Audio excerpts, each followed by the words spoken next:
ఓం శుక్లాంబరధరం విష్ణుం శశివర్ణం చతుర్భుజం ప్రసన్నవదనం ధ్యాయేత్ సర్వవిఘ్నోపశాంతయే. సుందరకాండ తరువాయి భాగం.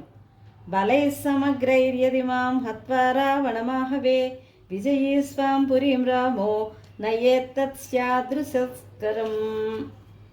అప్పుడు నేను, తల్లి, వానర ప్రభువైన సుగ్రీవుడు అసంఖ్యాకమైన వానర సేనలతో ఇక్కడికి వస్తాడు. వానరులందరూ పరాక్రమవంతులు, బలవంతులు, ఒక్క గంతులో ఇక్కడికి చేరగలరు. అందుచేత దుఃఖించవద్దు. నేను తిరిగి వెళ్ళి ఈ వార్త చెప్పగానే వారు మనోవేగంతో లంకకు చేరుతారు.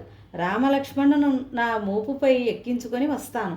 బంధువులతో సహా రావణుని సంహరించి శ్రీరాముడు నిన్ను అయోధ్యకు తీసుకుని పోయి పట్టాభిషిక్తుడవుతాడు అని చెప్పాను. నా మాటలతో సీతాదేవి నీ వియోగ దుఃఖం నుండి ఉపశమనం చెంది కుదుటపడింది అని విన్నవించాడు. తతో మయా వాగ్భిరధీన భాషిణ శివాభిరిష్టాభిరభిప్రసాదిత జగామ శాంతిం మమ మైథిలాత్మజ తవాపి శోకేన తథాత పీడిత. అంజనానందనం వీరం జానకీ శోకనాశనం కపీశమక్షహంతారం వందే లంకాభయంకరం. నమోస్తు రామాయ సలక్ష్మణాయ దేవ్యై చ తస్యై జనకాత్మజాయై. నమోస్తు రుద్రేంద్ర యమానిలేభ్యో నమోస్తు చంద్రార్కమరుద్గణేభ్యః. శ్రీ సుందరకాండ సంపూర్ణం. అనంతర కథా కార్యక్రమం. రామాయణం. హనుమ చెప్పింది విని రాముడు అనితర సాధ్యమైన కార్యాన్ని మారుతి నెరవేర్చాడు. రఘువంశాన్ని రక్షించాడు. ఇంతటి మహోపకారం గావించిన వానికి నేనేమి ప్రత్యుపకారం అనరించగలను అని తలపోసి హనుమను గాఢాలింగనం చేసుకున్నాడు. వానరసేనతో రాముడు సముద్ర తీరం చేరాడు.